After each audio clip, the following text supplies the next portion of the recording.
This show is brought to you by Directory.com, the safest way to hire a contractor. And we are back with the last story today. Husband and wife scammers.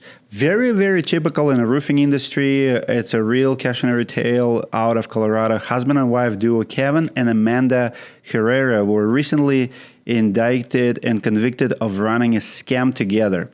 Here's some details for you. Between 2022 and 2023, Kevin and Amanda approached multiple homeowners and pitched them on home improvement services. Despite offering unsolicited services, they gained homeowners' trust by presenting themselves as a husband and wife business team. The Herreras got them to sign contracts agreeing to roof replacement, kitchen renovations, bathroom remodeling, and general contracting services. They collected several large payments in advance for projects, claiming they needed the money to buy construction materials. Instead of doing the work, they kept the money and never returned to finish the jobs. Very typical, actually. The grand jury indicted both in April 2024 for felony theft. Kevin Herrera was charged with stealing $58,000 and Amanda Herrera with $7,500, all from the same victim.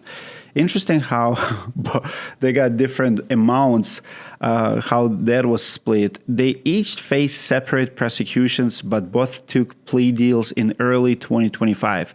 Kevin ultimately paid back his full restitution amount, surprise, while Amanda's portion still appears unpaid. That's interesting. Between them, they racked up over $63,000 in court fees, supervision costs, and victim restitution. They avoided trial, and both cases were officially closed by March 2025, just last month.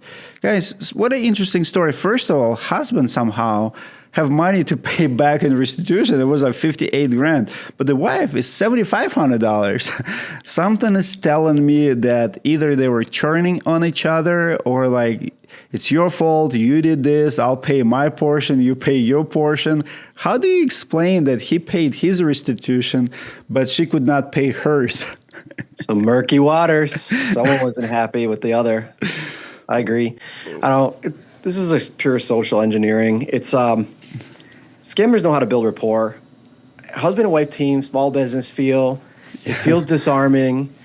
And then they get into this problem, like this huge problem. And then I'm sure that's what it was. I could probably say that behind the scenes, they're saying the other one's, doing this to you and telling on you for this. And then now it's just pretty much payback.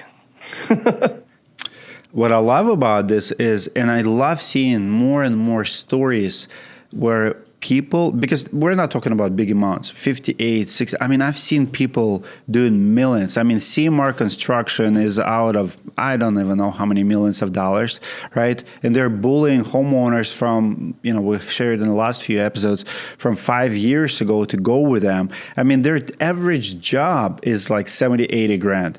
Here you have multiple people and you have $63,000, $58,000 total in restitution. So not a big amount, but still, someone went after them. And I like to see more stories like that, because for so many years I've been covering the scam. You read in Facebook groups where homeowners talk to each other how they're trying to sue a contractor, they're trying to do this, because nobody would do anything. Go to the police, they're like, oh, we don't really do this, you have to take it to small claims, you don't, right?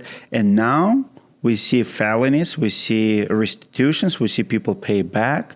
I mean, very interesting. Rory, what do you think? I think the husband was playing chess and the wife was playing checkers. She didn't sacrifice the queen. I mean, I think he was 5 moves. I think he premeditated. I think that's what it feels like.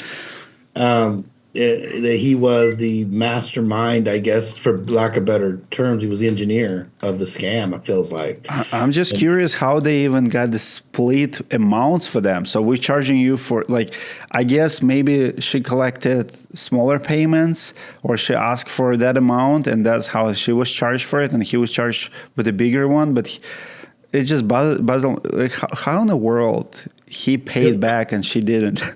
Well, I think fundamentally, like as men, we're, we instinctively jump in front of the bullet for our women, our family. But in this case, he saved himself and like pushed her in front of a bus. It feels like, where, so that you got to think instinctively, he made the decision to whatever. That's the first thing that comes to my mind. Cause I think of myself, if we ended up like me and my wife ended up in the situation, I'd lay myself down, I'd make sure she was whole.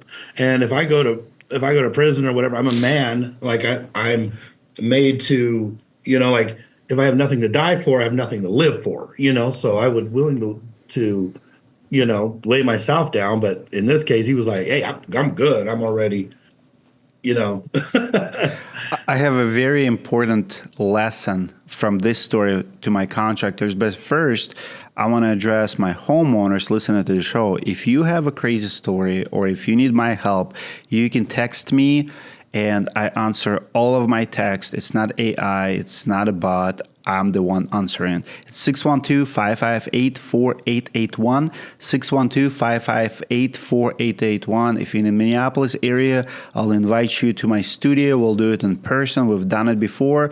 You can call me, you can text me, you can share the story, or if you just need my help, I would love to help you. But the story here, the real lesson here for my contractors is about the business model that you run. Notice how this story reads that despite offering unsolicited services, they gained homeowners' trust by presenting. What I've noticed on all of these scammers, when you are in front of the judge, when you are being prosecuted for insurance fraud, for any kind of fraud or scam about your projects, the first thing they will use against you is who found who. Did you call them? Did you knock at their door? That's a it's a big detail because it makes you look worse when something goes wrong. Because if you knock at someone's door, you're soliciting them, hey, we're here in a neighborhood, right? That's what people hate. When you knock at someone's door, you have to be perfect. You have to be excellent. You're soliciting. You're like, hey, please hire me, right? And when something goes wrong, that's the first thing they use against you because you're going to look always like a bad guy. You came to them. You pressure them probably into that sale. You ask them for money, and then you run away, and then it will be used against you. That's why I hate the door knocking business model. You have to be so good at that game that people will never use it against you. Otherwise, it's the first thing that usually goes. Like, oh, we'll never go with them and blah, blah, blah. Yeah, you can get a lot of business, but I feel like when people do their research, when they call you, everything changes.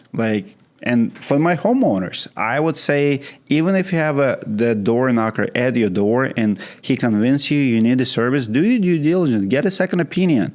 And if someone's telling you the sky is falling and you need new roof, your roof will be fine for the next few days.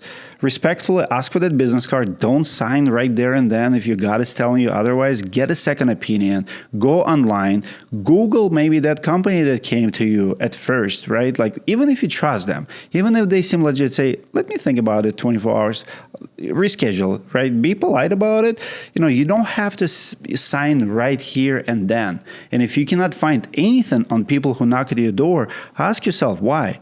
I mean, I would be curious if they would Google Kevin and Amanda Herrera, what would they find? Something's telling me it wouldn't be much. Something's telling me they probably don't have big online presence and a lot of happy homeowners from the past. It's probably going to be either nothing or something to be skeptical about.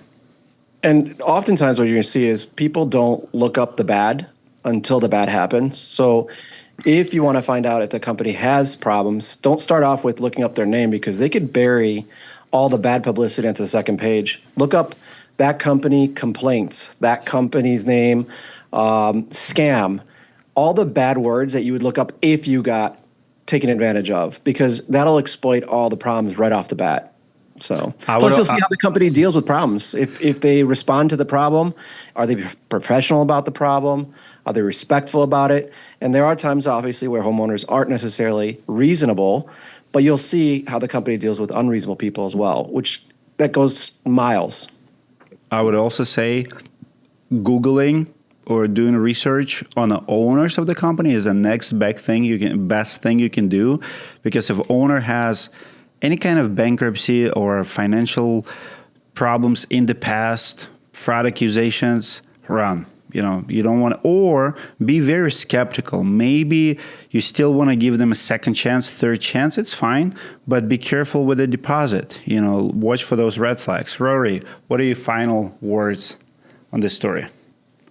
I'm going to make a prediction. There's going to be an AI background check and system where you'll tap into an AI program and it'll go through everything, make a comprehensive analysis. I got a feeling that's what's going to shake out here.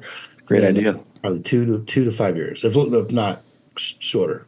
We probably should do something like that on directory.com, where you can not only search for their license, but just extended search on the owners, on the companies, on the complaints. What a story. All 4 stories today have few things in common. People were asking for large down payments. They all got jail time or got prosecuted and have felonies on their records now. Stay safe out there if you're the homeowner. Do your research, and we'll see you and hear you next Saturday. Thank you for being with us today. This video is sponsored by Directory.com, the safest way to find a roofing contractor. The Directory app is free to use, and all contractors and their jobs come with a $20,000 guarantee. Directory is a concierge service. They find and recommend contractors to use for home improvement and back them up with a $20,000 guarantee. In case a contractor takes your money and runs away, Directory will give you your money back or will finish the project if the contractor disappears and ghosts the project. Directory doesn't give bad recommendations, but in case of a dispute, you are covered with a $20,000 guarantee. Download the app now and hire your next contractor with peace of mind.